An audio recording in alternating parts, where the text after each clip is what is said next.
Eu lembro que eu comecei a aplicar a primeira versão do Stories 10X desde o primeiro dia, então eu fiz, e aí no mesmo dia eu já comecei a testar aquele negócio ali.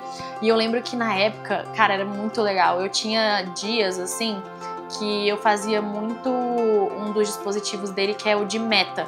Então eu falava assim, galera, pra abrir caixinha eu quero tantas respostas no meu direct. E eu lembro que eu tinha, tipo, 5.000 directs, 6.000 directs, assim, num dia. Era muito, muito bizarro. Era muito legal ver os resultados acontecendo, sabe? Ver as visualizações subindo, ver as vendas acontecendo. Mas acho que o mais legal é você ver, por exemplo, os stories lá de trás, você ver o seu conteúdo lá de trás e você ver que a evolução ela é muito constante. Meu nome é Maju Ferreira. Na verdade, meu nome é Maria Júlia, mas ninguém me chama de Maria Júlia. Então, Maju Ferreira. Eu sou médica aqui em Brasília, médica generalista. E meu nicho é basicamente saúde feminina, sexualidade, autoconhecimento. Eu comecei a produzir conteúdo um pouquinho antes da pandemia, em agosto de 2020. Na época eu era estudante ainda, acho que do 6º período de medicina. E aí eu produzi conteúdo assim, meio perdida, não sabia muito, não existia muita informação sobre internet, eu não sabia o que era nicho, não sabia o que era nada. Eu simplesmente tinha um Canva e um sonho, era isso.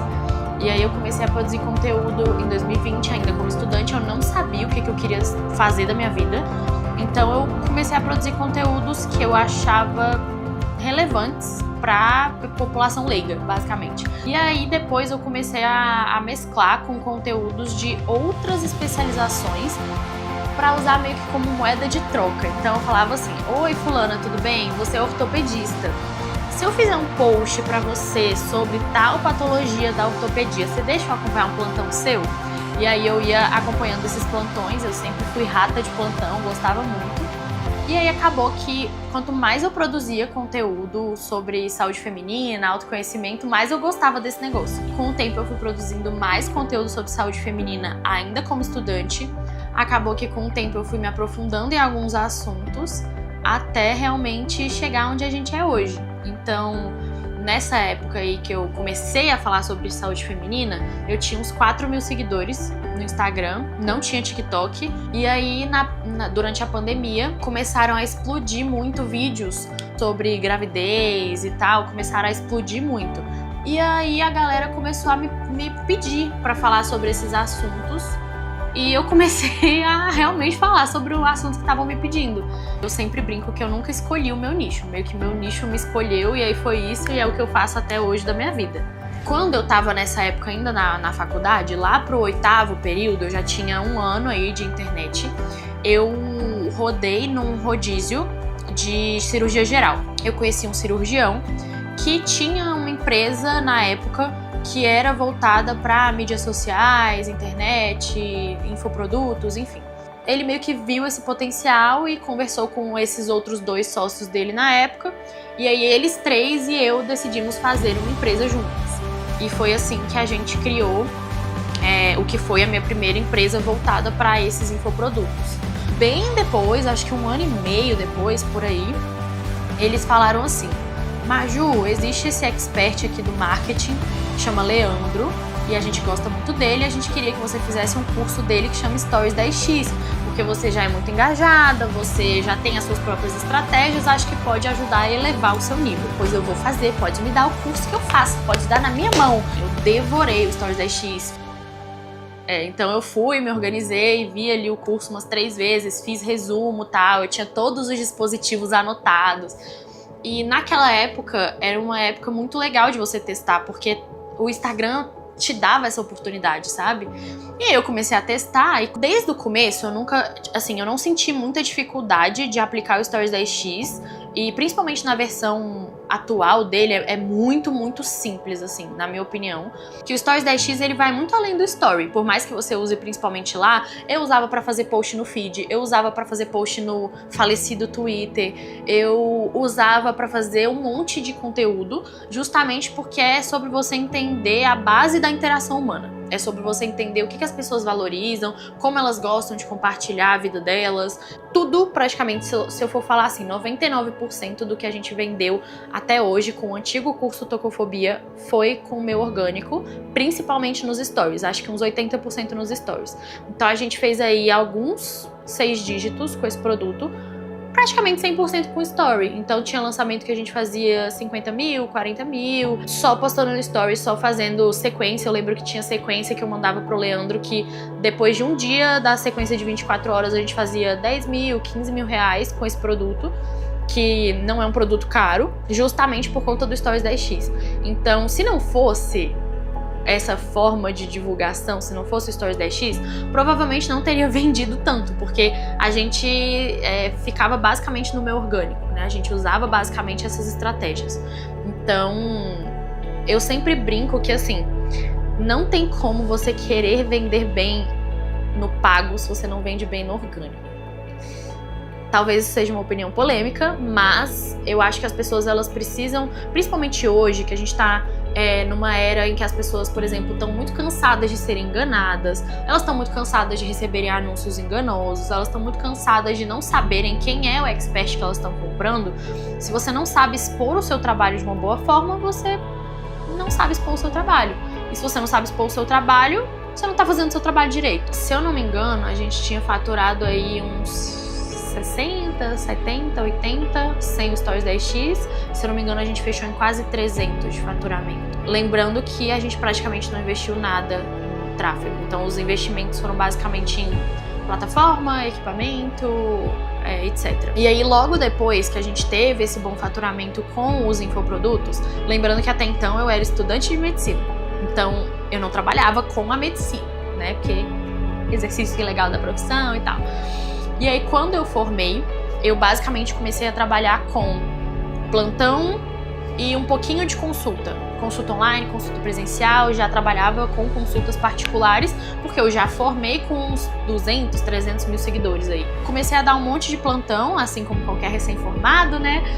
Dei muito plantão, plantão noturno, plantão diurno, plantão no Natal, queria fazer plantão no Ano Novo e fazendo algumas consultas. Então, mais ou menos 1/3 da minha renda vinha de consulta, o resto era tudo de plantão. Então, eu tava realmente fazendo muito. Só que eu sempre quis trabalhar com o que eu faço de melhor, que é, mesmo enquanto generalista, trabalhar com saúde feminina, principalmente hoje contracepção, síndrome dos ovários policísticos, endometriose, etc. E aí, até o momento, isso não estava sendo muito possível, porque eu não estava focando muito nessa divulgação. Então, de fevereiro para março de 2024, eu saí da clínica onde eu estava para hoje o que é este consultório aqui, né? Também decidi parar de fazer plantões. Essa parte de parar de dar plantão foi uma das decisões mais difíceis da minha vida, porque, querendo ou não, era uma renda meio garantida que os médicos têm e a gente não tá muito acostumado, né, a tirar essa estabilidade da gente.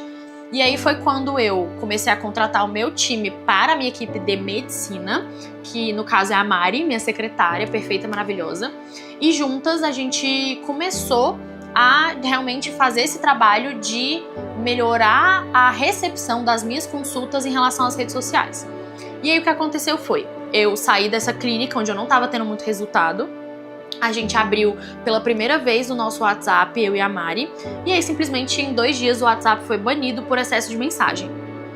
Então a gente recebeu mais de 830 mensagens em 2 dias, de marcação de consulta, e eu falei, uai, Mari, tem alguma coisa errada então? Porque eu não tava tendo toda essa galera em outros lugares, eu não tinha essa noção, tava dando plantão igual a condenada e nem tinha noção desse tanto de gente. O que a gente fez? Montou a primeira lista de espera, o primeiro desenho dessa lista de espera. Por quê? Porque se a gente continuasse recebendo aquele tanto de mensagem, com aquele tanto de dado sendo trocado todos os dias, o WhatsApp ia cair de novo. E aí é por isso que a gente montou a nossa lista de espera, pra gente ter um controle melhor. E aí o que aconteceu foi, com o tempo eu fui inclusive usando tanto Stories 10x, igual eu falei, né, nos Stories, no feed, então fui colocando pequenas sementes nas minhas redes sociais, feed, destaque, TikTok, link da bio, Stories, relatos, e aquilo foi começando a escalar. Hoje a gente tem aí 9 meses, se eu não me engano, de lista de espera no total, e a gente tá aí com o quê? Umas 17 mil pessoas no total que já se cadastraram nessa lista de espera. Hoje a gente tem, em média, 2.500 pessoas entrando nessa lista de espera todos os meses. E aí eu faço atendimento online em Brasília e alguns, às vezes, em São Paulo também. Então, virou basicamente uma potência absurda, de onde vem hoje a maior parte da minha renda. Agora a gente está começando a reestruturar os infoprodutos de novo, mas até então, igual eu sempre falo, né? O Stories 10x não serve só para infoproduto. Hoje eu sou uma médica generalista que, querendo ou não, tem pouco tempo no mercado, né? Tem 1 ano e meio, mais ou menos, que eu trabalho, com uma lista de espera de 2.500 pessoas por mês e com consultas para daqui 3 meses. E eu não falo isso num sentido de me gabar, sabe? Tipo, nossa, é muito foda. Mas é mais um sentido de um bom trabalho, bem estruturado, com muitas sementes plantadas, sem eu não posto o link nunca da minha lista de espera. Esse link ele não é postado nos meus stories, ele não é, a gente não faz tráfego para ele. Ele fica no link da bio e as pessoas procuram. E as pessoas procuram jeitos de furar essa lista de espera com alguém que já entrou na lista de espera, procuram um número, justamente porque a gente não divulga esse número por conta do volume. Então, hoje, tudo que foi estruturado ao longo do tempo fez com que eu tivesse essa oportunidade de ter muitas pacientes e principalmente poder fazer um bom trabalho, um trabalho que eu acredito, da forma como eu acredito, no lugar que eu acredito, e ter a tranquilidade de que, independente do lugar que eu for, vai ter gente ali comigo, acreditando no meu trabalho, sabe? Então, independente do consultório que eu tiver, da cidade que eu tiver, do que acontecer na minha vida, nossa, deu um rebuliço na minha vida, eu vou ter que mudar de estado. Vai ter gente naquele estado. E vai ter gente online. E vai ter um bom trabalho sendo feito, sabe? Então, é muito surreal você pensar numa lista de espera de 17 mil pessoas, mais ou menos aí 2.500 por mês. Obviamente não dá conta de atender tudo isso. Então, assim, eu sinto que o Stories 10x, sendo inclusive o primeiro produto que eu consumi do Leandro na vida, foi uma virada de chave muito grande, porque você consegue implementar isso na sua vida inteira e quando você vê, você tá usando pra tudo, né? Então você consegue fazer um marketing sem enganar ninguém, mas usando as estratégias para reverberar melhor a sua comunicação, que já é sua. Então você não precisa tirar a sua personalidade, você não precisa fingir ser alguém que você não é, você não precisa colocar uma entonação de voz que você não quer. Cada comunicação é muito única, mas você vê que com as estratégias certas você consegue reverberar e trazer essa voz que você tem para mais pessoas. Eu acho que a Maju hoje é uma profissional muito mais segura do trabalho que ela faz, e principalmente em relação ao Leandro, especificamente, muito grata, porque ele me abriu portas que eu, assim, realmente eu nunca imaginaria. E hoje eu vejo que no âmbito profissional é realmente muito difícil fazer o que eu fiz. Eu falo isso, de novo, com muito orgulho da minha trajetória, né? De ter recebido muita lapada, muito hate nessa internet, muita gente falando mentira sobre mim, muita gente falando fofoca que eu nunca nem vi na vida.